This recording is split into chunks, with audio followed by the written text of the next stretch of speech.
Welcome back to the Mechanic's Garage. I'm Chris, the Mechanic Miller, and today I got something to bring up. Let me ask you this. How are you showing up? As a father, as a husband, neighbor, brother, every day your kids are watching you. Your family, they're counting on you. And the world is either shaped by those who stand up or destroyed by those who stay idle. Evil walks this world boldly, but its greatest ally isn't the wolf. It's the silence of good men. Indifference is the breeding ground of tyranny. Apathy is the shadow where corruption thrives. Evil doesn't have to be strong. It just has to wait for good men to do nothing. And here's the thing. Most men are good. They're good at providing, good at showing up for work, good at keeping their families fed. But good isn't enough if it stops at surface level. Good without strength, without courage, without vigilance, that's just an open invitation for wolves to come and tear apart what we love. There are sheep, innocent, decent, hard working. They just want to live their lives in peace. That's not weakness, it's innocence. But innocence without protection is a feast waiting to happen. There are wolves, predators. They exploit, they manipulate, they devour. They thrive on chaos. The wolf hides until it's ready to strike, and when it strikes, it doesn't care who it hurts. And then there are sheepdogs, rare and different. They look like wolves, they move like wolves, but they're not. Their teeth aren't for destruction, they're for defense. The sheepdog carries a burden, vigilance, duty, the willingness to stand when others would rather sit. That's the charge of the sheepdog. That's the code. And though the night grows darker, the sheepdog does not run.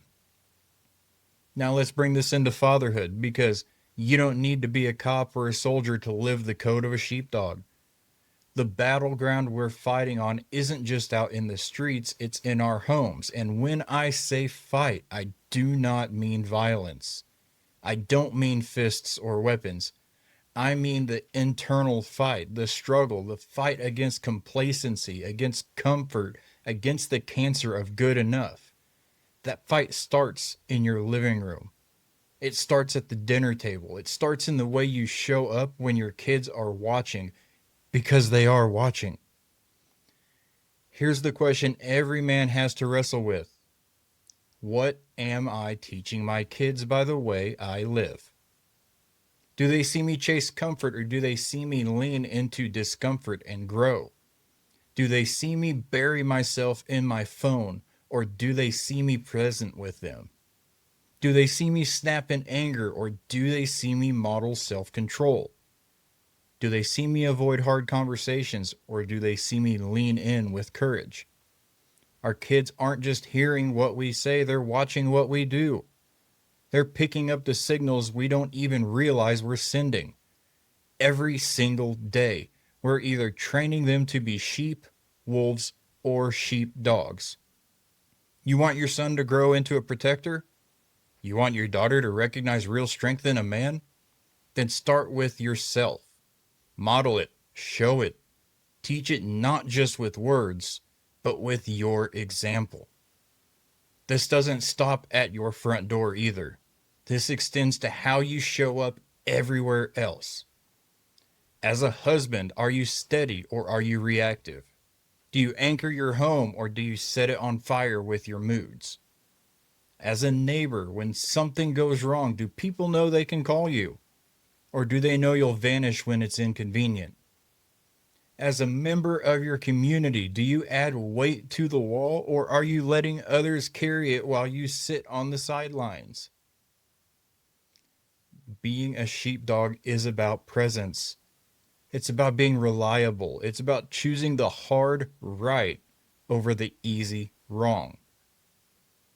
Guys, the fight isn't out there, it's in here, in us. The fight is against complacency, against settling, against drifting into mediocrity.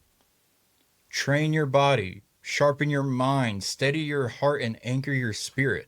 Not because you're trying to be some action movie hero, but because your family deserves a man who's prepared. One that's prepared to stand when it'd be easier to sit. One that's prepared to speak when silence is safer. Prepared to step into the gap and take responsibility when everyone else is shrugging their shoulders.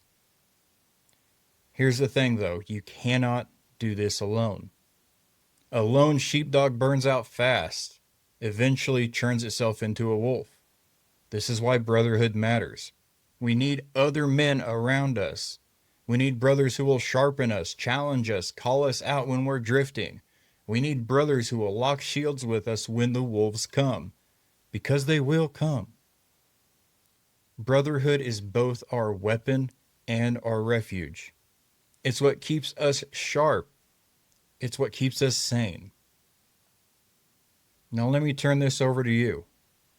Where in your life are you complacent right now? Where have you settled for good enough? What are your kids learning by watching you this week? Not what you say, but what you do. Who are the brothers in your life locking shields with you? And if you don't have them, what are you going to do to change that? This is the charge, guys. To rise as sheepdogs, not just good in name, but good in strength, strong in body, mind, heart, and spirit. We don't fight for glory. We don't fight for applause. We fight because it's right. Because our kids are watching. Because our wives are counting on us and our brothers need us. Because our communities depend on us. Evil doesn't need strong wolves. It only needs idle men. So rise and fight complacency. Stand watch. Be vigilant. Be prepared. Because sheepdogs do not run.